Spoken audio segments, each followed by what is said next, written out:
enjoy, my Alfa Romeo 159 with the TI spec.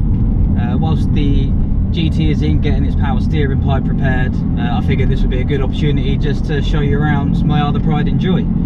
So yeah, spoiler alert, I love Alfas. So I've had this car for a number of years, to be fair. I've actually owned this exact car twice.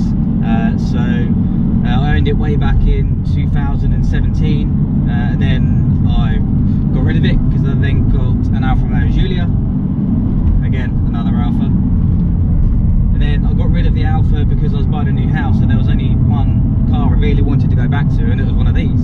So I tracked down the owner who bought this one, see if he wanted to sell it, and he did. So I managed to get it back for the same price as what I sold it for. So yeah, so I've had this for a number of years, and to be honest, it's been an absolute workhorse for me. I think I've done more miles in this car than any other car I've ever owned, and I've owned a few. I'm one of these people that keep a car, have it for less than a year, and then I get bored and I want to get rid of it. So for this car to stay in my hands for the amount of time it has, I think it's done well.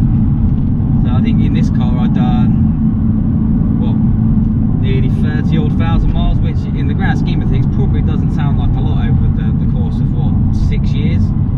But for me, it is a lot. And in the last 18 months alone, it's done nearly 14,000 miles. So obviously we done a big move.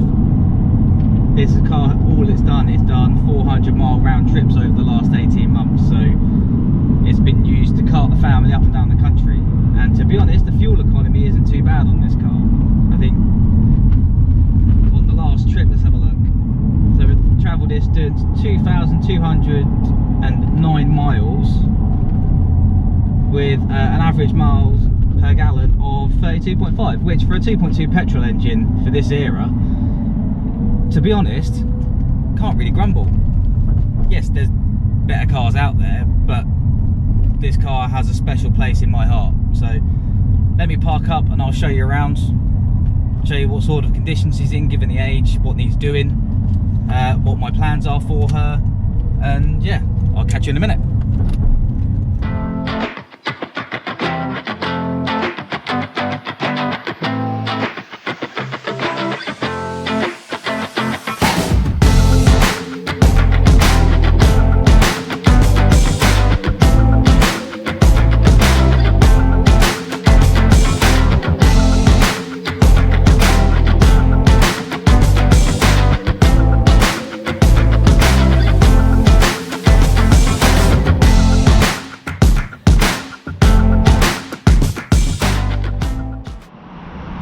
And here she is, everyone, my other pride and joy. As you can see from the paintwork, she's actually not too bad. She's in quite nice condition considering the age. I think she's a 2007. Still shines beautifully, and to be honest, I'm going to be biased here, but you will struggle to find a better car on the road than one of these. Even the more modern cars that come out today, they don't look anything like this. This is one beautiful car. And it's one of the reasons why I just can't bring myself to get rid of it. If we look at some of the bodywork, there's a little ding here where someone can't open their car door without tarnishing someone else's bodywork. And then again, just in here, there's another little door ding. But again, on the face of it, it's not too bad. You've got the typical chip marks down the back here, where stone chips come up. Which again, easily touched in and buffed out, but I've just not got around to do any of that. This side of the body, not too bad. Alloys, teeny bit scuffed, but again, it's an alloy wheel. It can easily be kind of buffed back, painted, and kind of refurbished. So we come around the front, which is probably its best angle. Just look at that front end, beautiful. I love the headlights. Again, not a lot to be done here. There's a bit of lack of peel on the front here. A few cobwebs, as you'd expect, need to be cleaned off. And then on the last wash, I noticed there's a few stone chips that have now appeared. So again, I need to get the touch-up paint out and give them a buff back and a paint. And then if we move round to the driver's side, again, on a wheel, It's a bit scuffed up, does need again a little bit of a refurb to bring it back to its normal glory. Nice Pirellis on the front there. Again, bodywork, this side's not too bad, although somebody did decide to smash into the side of this a few months back actually in a car park, and they ripped the ring mirror off, smashed it all up. There was a huge scuff down the side there that, which I've managed to buff most of it out. As you can see, there's still a few remnants of the damage just there, which again I'm going to get some touch-up paint because there's a few areas which you'll see in a minute which need some attention. And again, you've got the standard damage on the side there, which happens on all of these unless you have the horrible plastic strip that goes down there, but I think that just looks awful. Love the door handles as well. I think the shape of them is beautiful. Alloys again, not too bad. The rear ones are actually not a quite good condition. A little scuff on the back there. And then if you move around to the back, again, not too much.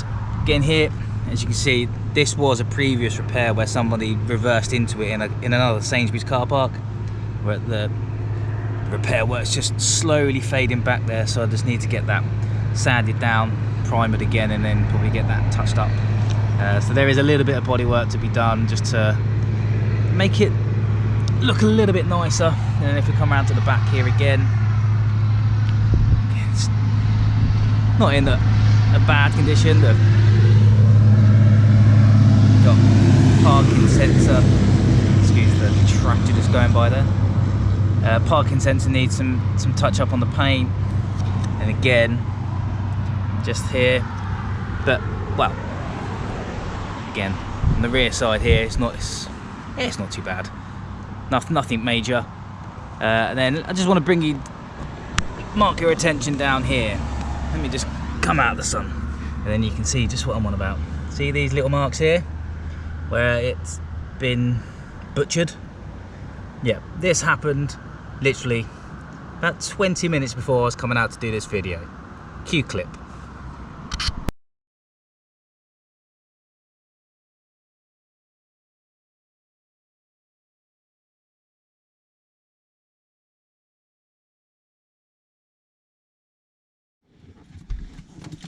Yeah, so as I said, I've had this car for a number of years.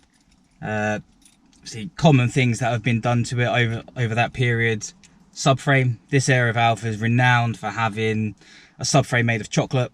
So where this would live down by the coast for a number of years, the sea air got to the subframe, so I had to shell out 1,200 quid to get the subframe kind of stripped back, welded, and obviously repainted. Trailing arms, again, they rusted away, they corroded away, so I had to get them done. It's had clutch done, it's had brakes done. So mechanically, it's been absolutely spot on, to be honest, considering it's an Alfa. And everyone that sees my driveway, they see an Alfa Romeo GT and an Alfa Romeo 159. You get the odd, oh, you must love workshops, or you must love the hard shoulder. Well, not really, to be honest. This car has never ever let me down once in all the years I've owned it. I think the only mechanical item I've had to change was power steering hose that had a leak. The only other item was a battery that literally died. So you think in that time frame of me owning the car, that's not actually a lot of work that's needed doing to it, other than the usual tyres. But yeah, I absolutely love this car, and if you ever get the chance to buy one, I recommend you do it.